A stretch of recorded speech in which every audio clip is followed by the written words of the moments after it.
हर तरफ रोशनी रोशनी छा गई, हर तरफ रोशनी रोशनी छा गई, जगमगाने लगा सारा संसार है, जगमगाने लगा सारा संसार है।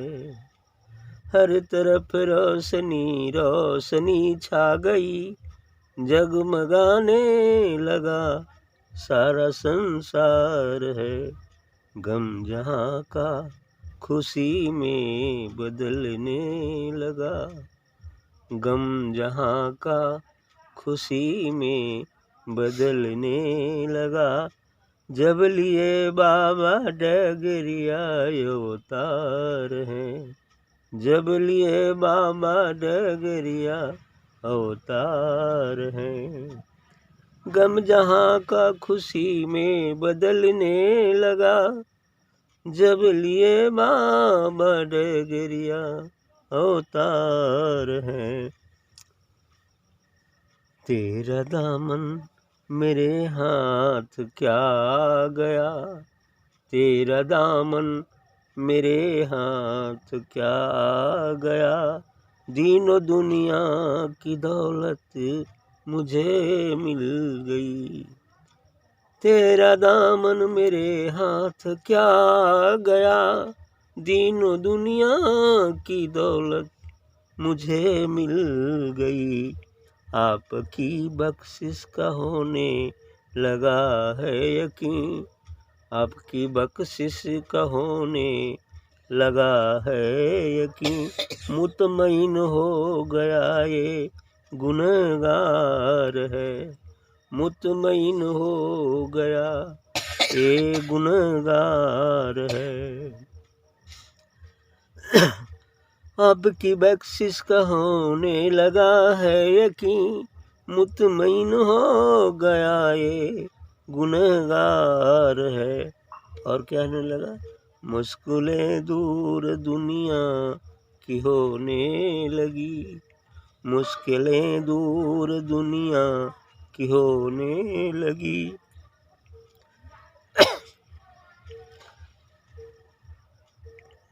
मुश्किलें दूर दुनिया की होने लगी, बन के जब आप मुश्किल कुशा गए, मुश्किलें दूर दुनिया की होने लगी, बन के जब आप मुश्किल कुशा गए।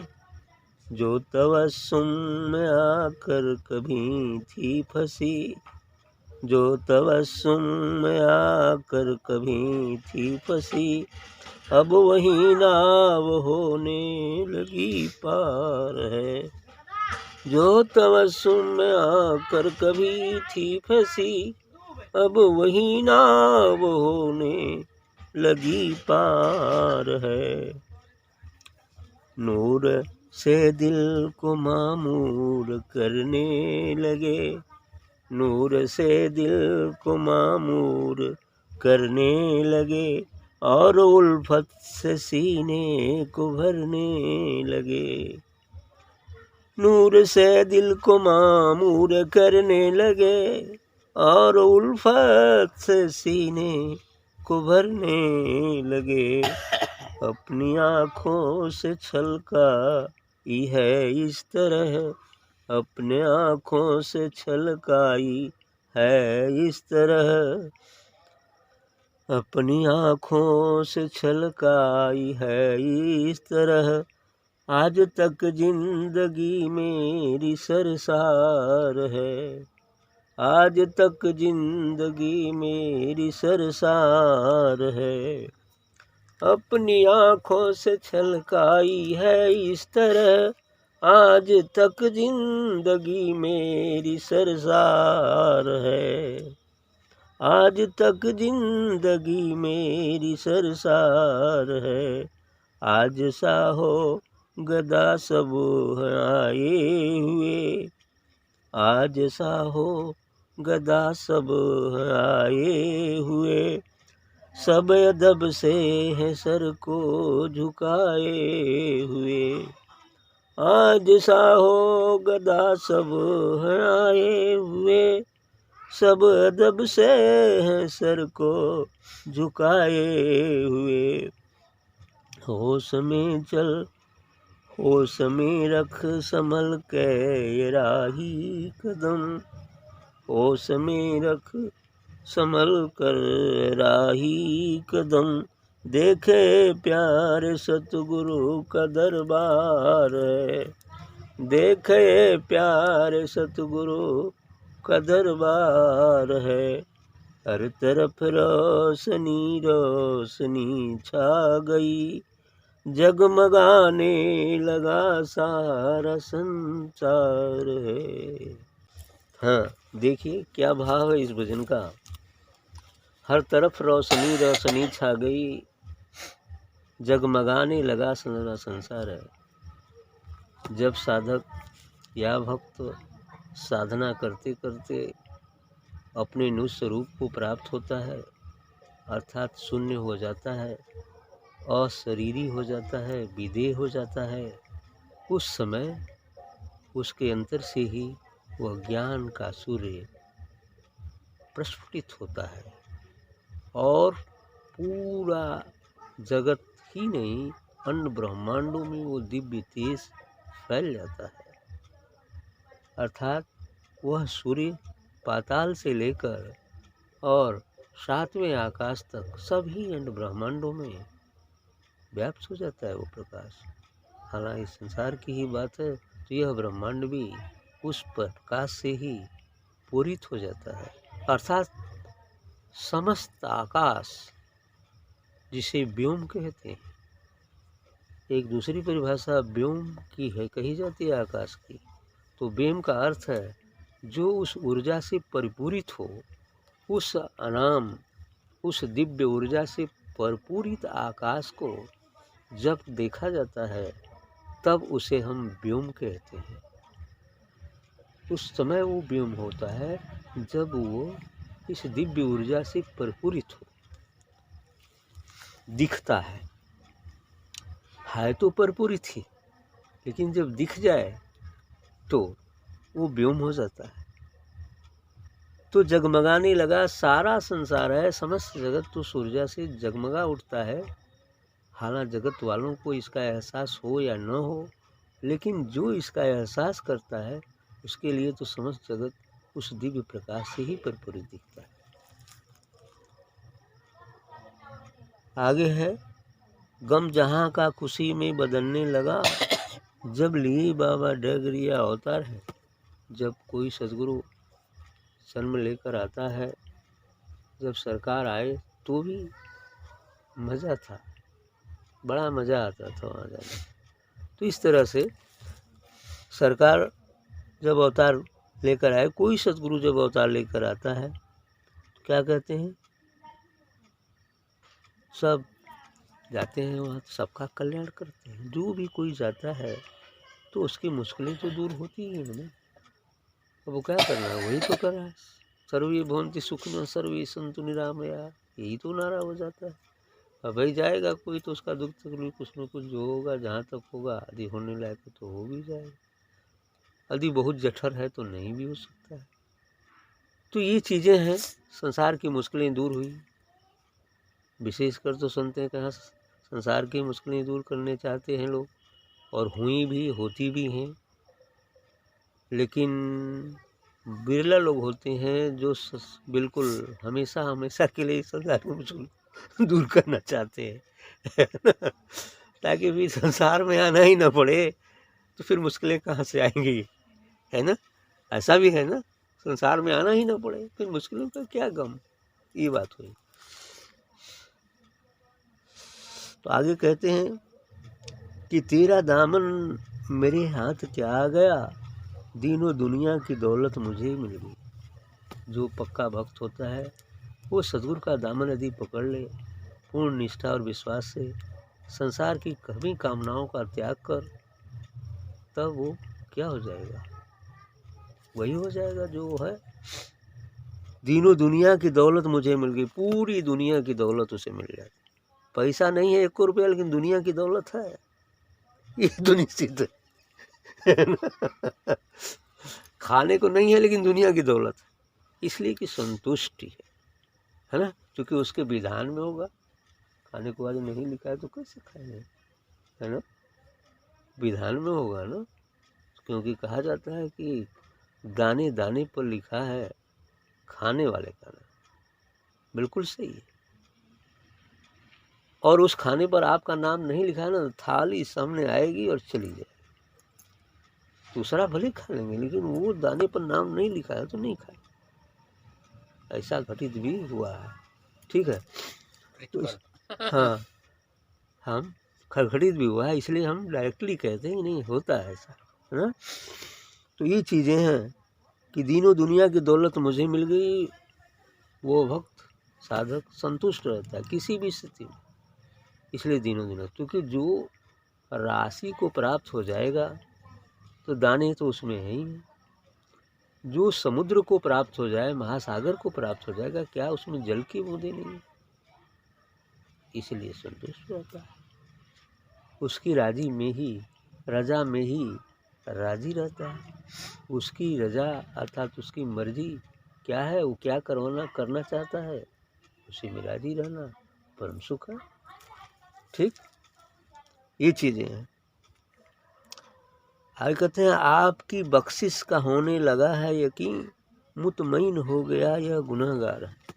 सदगुरु की जब कृपा होती है तो अंतरात्मा को एक आनंद प्राप्त होता है, इसलिए उसकी कृपा का एहसास होने लगता है कि नहीं, कुछ कृपा सदगुरु की हो रही है, इसलिए मुतमईन हो गया है गुनहगार है। ये जो गुनहगार था, तमाम जन्मों का पाप पुण्य किया था, अब धीरे धीरे संतुष्ट होने लगा।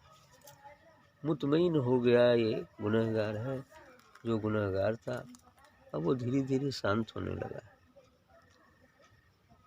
आगे, मुश्किलें दूर दुनिया की होने लगी, बन के जब आप मुश्किल कुशा आ गए। मुश्किल कुशा का मतलब जो मुश्किलों को दूर कर दे। संसार की तो बात छोड़िए, जो जन्म जन्मांतर की मुश्किलें हैं, जो हम अपने निज स्वरूप को न पहचानने के कारण आती हैं और 84 लाख जोनियों में भटकना पड़ता है, ये मुश्किल को वो दूर तो कर ही देगा, यदि हमारी पूर्ण आस्था है, विश्वास है। साथ ही साथ जब वो दूर होगा तो साधारण मुश्किलें तो अपने आप दूर हो जाएंगी, वो कौन सी बड़ी बात है। लेकिन असली मुश्किल जो अनभोगा सा गहन दुख है, उसको दूर करना है। वो अनभोगा सा जो गहन दुख जन्म और मृत्यु का है, उसी दुख दूर करना, सभी मुश्किलें दूर हो जाएंगी, स्वतंत्र हो जाएगा। और ये तो संसार की छोटी मोटी मुश्किलें तो दूर होती रहती, ये चीज़ें वो कौन सी बड़ी बात है। आगे कहते हैं, भक्त का कहना है कि जो तवस्सुम में आकर कभी थी फंसी, अब वही नाव होने लगी पार। कभी कभी नाव मझधार में फंस जाती है, वो गर्त पकड़ लेती है या किसी कारण से रुक जाती है, लेकिन यदि सदगुरु की कृपा हो तो वह नाव भी पार होने लगती है। अर्थात संसार की बहुत सारे संकट हैं, मुश्किलें, कठिनाइयाँ हैं, लेकिन फिर भी यदि सदगुरु की कृपा हो जाए तो उन कठिनाइयों में भी आनंद से व्यतीत करते हुए हम उसे पार कर जाते, कोई बड़ी दिक्कत नहीं हो पाती, एहसास नहीं होता दुख का, इसलिए कि सदगुरु का दामन साथ में।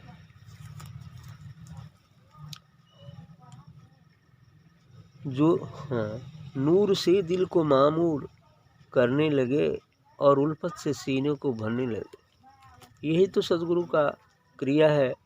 जो लोग भी उसके सामने उपस्थित होते हैं उस समय उन्हें पता तो नहीं चलता, लेकिन सदगुरु उस दिव्य प्रकाश रूपी अमृत से उनके हृदय तक पहुंचाता है, आँखों से चाहे जैसे भी उनकी हृदय पटल पर पहुंचाता है, ताकि उनमें शुद्धिकरण हो, उनके जो पर्दे लगे हैं, जो गिलाफ इस जीवात्मा आत्मा पर लगा हुआ है, वो दूर हो।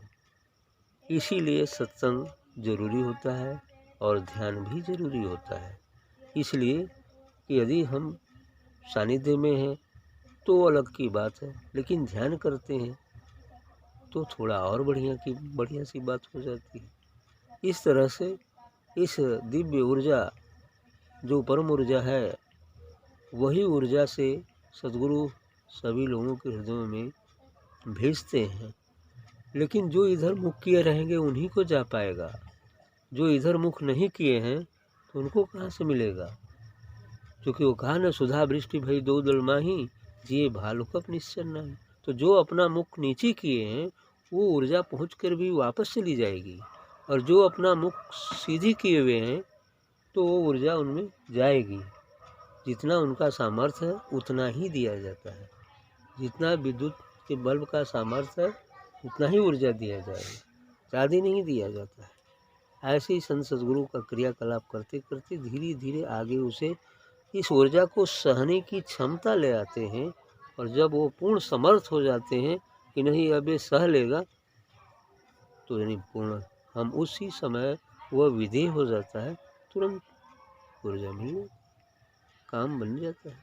ये चीज़ें हैं, ये रस के। इसलिए सद्गुरु नूर से दिल को मामूर करने लगे और उल्फत से सीने को भरने लगे। सीने में वही उल्फत, वही अमृत रस भेजा जाता है जो आनंदमयी है, जो आनंद का मूल कारण है। ये चीज़ें हैं, ये रहस्य की बातें हैं। ये पता तब होता है जब साधक साधना करके वहाँ पहुँच जाता है सुन में, तो उस समय उसे तुरंत पता हो जाएगा। हाँ, पहले भी कुछ हल्का फुल्का पता होते रहता है कि नहीं कुछ मिल रहा है ना, ऐसी बातें। ठीक है, आगे कह रहे हैं, अपनी आँखों से छलकाई है इस तरह, आज तक जिंदगी मेरी सरसा है। बिल्कुल सही, जिधर देखते हैं तो आँखों से भी वो ऊर्जा प्रवाहित होती है, और अब इतना प्रवाहित हो गई कि जिंदगी भर वो भक्त जो है सरसार है, सरसा में लबालब भरा हुआ, सरसार में लबालब भर जाना है ना, चारों ओर से भर जाना, ये लबालब सरसार अर्थात बुद्ध सागर मिल के सागर होगी, ये सरसार है ना, ऐसा हो गया, ये सरसार हो गया चारों तरफ। ठीक, तो आज कह रहे हैं कि आज साहो गदा सब आए हुए, सब अदब से हैं सर को झुकाए हुए। सद्गुरु के दरबार में जो साधक शिष्यगण या फॉलोअर्स अनुयायी जाते हैं तो उसमें बड़े लोग भी होते हैं, छोटे लोग भी होते हैं, गरीब भी होते हैं, अमीर भी होते हैं, लेकिन वहाँ तो वो बाघ बकरी को एक ही मानता है। चाहे बाघ हो चाहे बकरी हो, एकदम शांत रहेंगे, है ना, इसलिए कि वो अब दूसरे रस में आ जाते हैं। यही बात, अर्थात वहाँ बड़े छोटे सभी लोग जाते हैं, लेकिन सभी लोग अदब से जाते हैं, अदब से जाना भी चाहिए, और सर को झुकाए हुए रहते हैं। ये सद्गुरु का दरबार है, ऐसा ही है। तो होश में रख संभल कर राही कदम, देख ही प्यारे सद्गुरु का दरबार है। बिल्कुल सही, यही चेतावनी है कि सद्गुरुओं के दरबार में बिल्कुल होश से कदम रखना चाहिए, क्योंकि सद्गुरु का दरबार है, उसे सब पता है, लेकिन होश पूर्वक ही वहाँ जाना चाहिए, रहना चाहिए। ठीक, अच्छी बात रही।